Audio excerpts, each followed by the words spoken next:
le Zion fatin ram lo la lang tur thangavana hun le di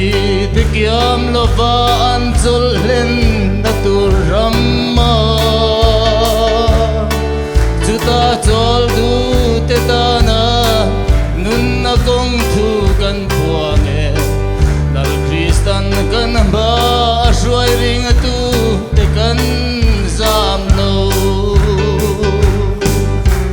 ikal zelang o Zion fate ram thale zual cha karum zong te kan zalen na ni lomom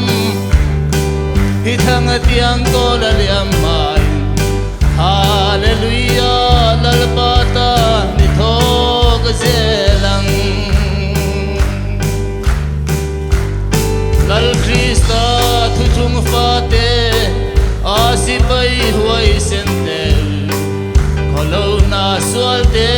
abanga lungai chum noi aleng te ron seng khom thuai ruati khovel ni te akin leke imle lo makan la zai pui tu ra thang vana ikal zelang o Zion fate ram thale zual cha karum zong te kan zalen na ni lomum hi thang tiang ko la liam mai hallelujah lal pata ni thok zelang kan zam ngai lo Zion fa tharau thiang lim chang tu te sitan sual khai dia ti chata ase thei lo kan ni achan chin tha kan sila lalpana minga chuan ti re kan puang zel nun na le thi na thu lo ngai ru ikal zelang o Zion fate ram thale zual cha karum zong te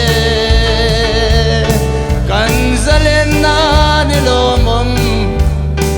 hi thang tiang ko la liam mai hallelujah lal pata ni thok zelang lali suwa pathian na le achan chin puang tu kan ni athina le thole na kan ta na phuma om te sumi an pui baptisa athina kan trom duin atharau thiang lim ma kai tho te kan ni ikal zelang o Zion fate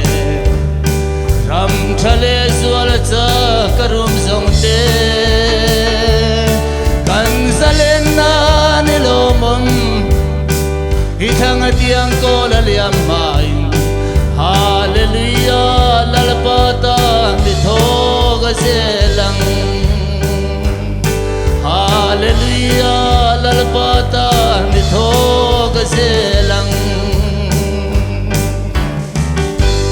lal pata ro pui nal mal som ro se kalome